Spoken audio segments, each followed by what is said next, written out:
Thank you. With that, we're going to go to questions, and going to start with Senior Member of the Committee, Subcommittee Chairman Crawford from Arkansas for 5 minutes. Thank you, Mr. Chairman. Let me ask if I might begin by unanimous consent to enter into the record the score from the Sunday game with ranking member Cohen's Memphis Tigers versus Arkansas State University. I didn't think it was supposed to go that way, Mr. Ranking Member, but 85-72, I believe. We were generous. Right, thank you for that. Anyway, appreciate it. Back to business. We try to have fun here as much as we can.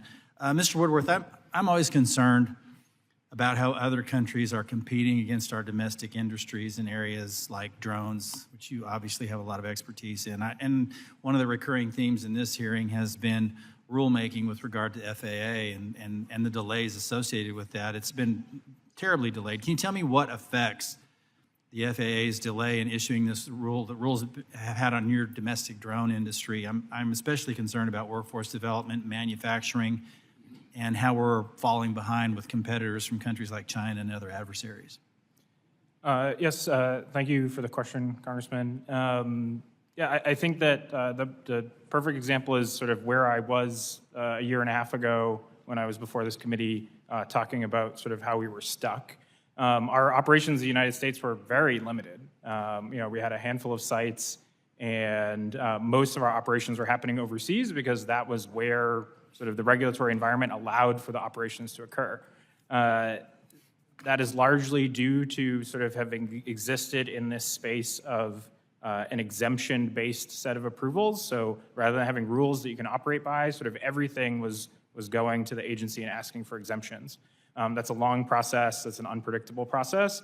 And the unpredictable timelines for us as a business meant that we had to go show progress somewhere else. Thankfully, due to the oversight that this committee has placed on the FAA over the last year and a half, we've seen significant advances in both the sort of speed and predictability of that process.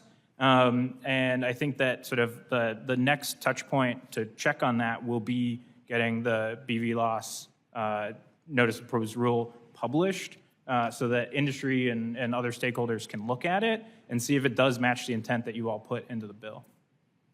Just as a follow-up, you have any recommendations for how we can ensure the FAA meets a deadline? I think a big element of it is making sure that process doesn't get stuck. So, the FAA will write the rule, then it goes in the interagency processes, then it comes out for public comment, ensuring that there's sort of, the appropriate pressures on, let's advance the process, get the rule out so that people can comment on it, and then adjudicate those comments in a timely manner. It's hard to study for a test when you don't know what sort of the subject's going to be, and so we look forward to seeing what that rule looks like. Excellent, thank you. I appreciate your comments. I appreciate all y'all being here today. And before I yield to balance my time, I do want to add my name to the list of well wishes to our chairman, our illustrious chairman, Garrett Graves. It's been an honor to serve with you, and obviously wish you all the best in every endeavor. Thank you very much. I appreciate it.